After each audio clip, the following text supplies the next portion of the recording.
aso le taimi ma le taimi tama mātou te tatalo pe i lumolo o fio i ero whangia i mātou.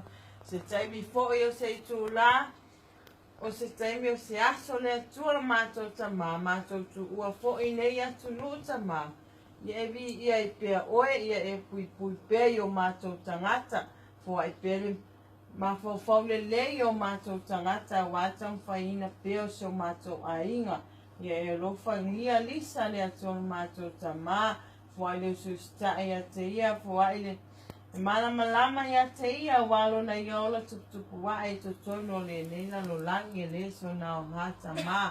Ta talo lumolo o fia lo fangia foma, ia man whanau le nei taimi, ia pui pui a te ila tō, whapanuia i o la ua lima watang whaina, fo i o se o la ua a inga, fo a el whanau le manulosi pe ngai i fo i mawa o matama. Ta talo lumolo o fio le tūru mātou tama, lo whangio mātou a inga salalau atu nu e fio le nei lalo langi. Ia i o atu ai au whaamanu ianga tama. Se lo fia maua se fesosoani le nei taimi. Ia iai lo fesosoani tama.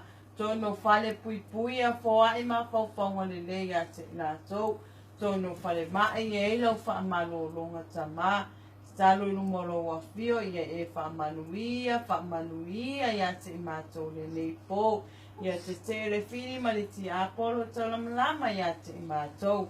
Sautauina tono le nei whale, sautauina tono le nei whanua. Ai mai se le tāwale o mātou whewa e ilunga awala te le wawave, ia sautauina le atua lo mātou tamā.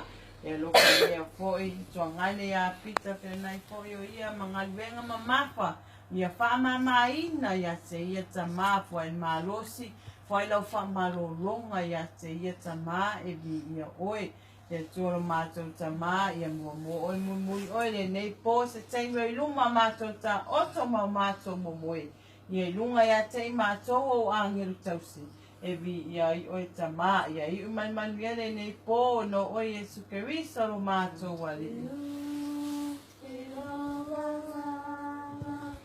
Ufi lo wanga, anga sai, ufi mai, o te lofo filemu,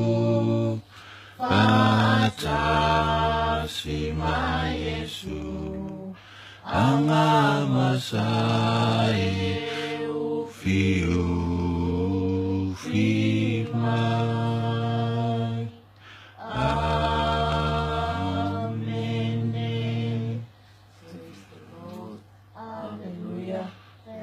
Jesus, to God be the glory forever and ever. Amen.